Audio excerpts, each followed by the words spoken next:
Hard hitting vlogs. Hello viewers, भी आज के हमारे वीडियो का टॉपिक है लोकसभा इलेक्शंस 2024। नीतीश कुमार, ममता बनर्जी और हेमंत सोरेन ने 2024 आम चुनाव में मोदी के सामने 96 लोकसभा सीटों पर अभी से बिछा दी है बिसात। दोस्तों, हम इसमें बात करेंगे कि आखिर इस बिसात का क्या माने हैं और ये कहाँ तक कामयाब हो पाएगी और आखिर बीजेपी इसका क्या जवाब देगी। दोस्तों, विपक्षी दलों की एकता की चर्चाओं के बीच अब एक बात तो तय है कि झारखंड, पश्चिम बंगाल और बिहार राज्यों की कुल 96 लोकसभा सीटों पर भारतीय जनता पार्टी को कड़े मुकाबले का सामना करना पड़ेगा। गौरतलब है कि झारखंड में 14, पश्चिम बंगाल में 42 और बिहार में 40 लोकसभा सीटें हैं। 2019 के लोकसभा चुनाव में बीजेपी ने इन तीन राज्यों बिहार, झारखंड और पश्चिम बंगाल में 47 सीटें जीती थीं। दोस्तों, वर्ष 2024 तक पीएम मोदी को केंद्र की सत्ता में आए 10 साल पूरे हो जाएंगे।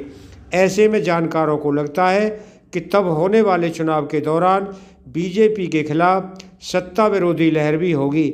सत्ता विरोधी लहर और गठबंधन के साथियों का छोड़कर जाना, इन दोनों वजहों से बीजेपी को पहले के मुकाबले ज़्यादा चुनौतियों का सामना करना पड़ सकता है। दोस्तों, जो 2019 के लोकसभा चुनाव की बात की जाए तो बीजेपी ने पश्चिम बंगाल में 18 सीटें जीती थीं, जबकि अन्य ने 24। वहीं बिहार में बीजेपी के हाथ 17 सीट आई थीं। तब जनता दल यूनाइटेड एनडीए का हिस्सा थी। झारखंड में बीजेपी ने 11 सीटों पर जीत दर्ज की थी और 3 सीट अन्य के खाते में गई थीं। ऐसे में आने वाले लोकसभा चुनाव में भाजपा दोनों राज्यों में 2019 की हारी हुई सीटों को जीतने की कोशिश करेगी। दोस्तों, बीजेपी जहां आने वाले चुनावों में जीत की हैट्रिक लगाने के लिए बेताब है, तो वहीं विपक्षी खेमा नरेंद्र मोदी को फिर सत्ता में आने से रोकने के लिए एकजुट होने का आह्वान कर रहा है। ममता बनर्जी से लेकर केसीआर और नीतीश कुमार तक बीजेपी के खिलाफ माहौल बनाने के लिए विपक्षी दलों को एकजुट करने की कवायद कर रहे हैं, जिसके लिए गैर बीजेपी पार्टियों के नेताओं की मुलाकात की जा रही है। दोस्तों, 2019 में मोदी सरकार के दूसरे कार्यकाल के बाद से ही विपक्षी दल अपने ऊपर हर वक्त लटकती तलवार महसूस कर रहे हैं। कर्नाटक, मध्य प्रदेश से होकर झारखंड तक पहुंचे ऑपरेशन लोटस के जरिए बीजेपी अपनी ताकत बढ़ाने की कोशिश कर रही है।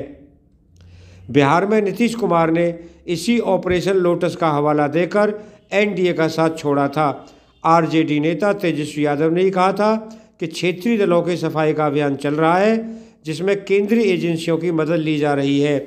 टीएमसी नेता सुखेंदु शेखर राय ने भी कहा था कि विपक्षी दलों ने एकजुट होकर बीजेपी मुक्त भारत का अभियान नहीं चलाया तो विपक्ष मुक्त भारत करने में बीजेपी को दिन ब दिन सफलता मिलती रहेगी। उनका कहना है कि केंद्रीय एजेंसियां और ऑपरेशन लोटस के 2 हथियारों से एक एक कर समूचे विपक्ष का कत्लेआम हो जाएगा। फ्रेंड्स, गौरतलब है कि 2021 के बंगाल विधानसभा चुनाव में ममता बनर्जी की पार्टी टीएमसी ने लगातार तीसरी बार जीत दर्ज कर राज्य में सरकार बनाई थी। बीजेपी को इन चुनावों में बुरी तरह हार का सामना करना पड़ा था। बिहार की अगर बात की जाए तो राज्य में 2020 में हुए विधानसभा चुनाव में एनडीए 125 सीटों के साथ सत्ता बचाने में कामयाब रहा था, लेकिन नीतीश कुमार की पार्टी जनता दल यूनाइटेड को काफ़ी नुकसान उठाना पड़ा था। पिछली बार के मुकाबले जनता दल यूनाइटेड की 28 सीटें घट गई थीं और वह 43 सीट पर आ गई थी। वहीं भाजपा 21 सीटों के फायदे के साथ 74 सीटों पर पहुंच गई थी।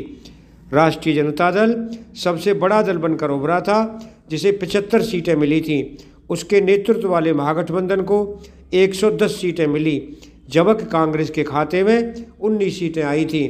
दोस्तों, अब देखना होगा कि बिहार में ये 7 दल मिलकर बीजेपी को कितनी टक्कर दे पाएंगे या बीजेपी अपने पुरानी जीत को दोहरा पाएगी।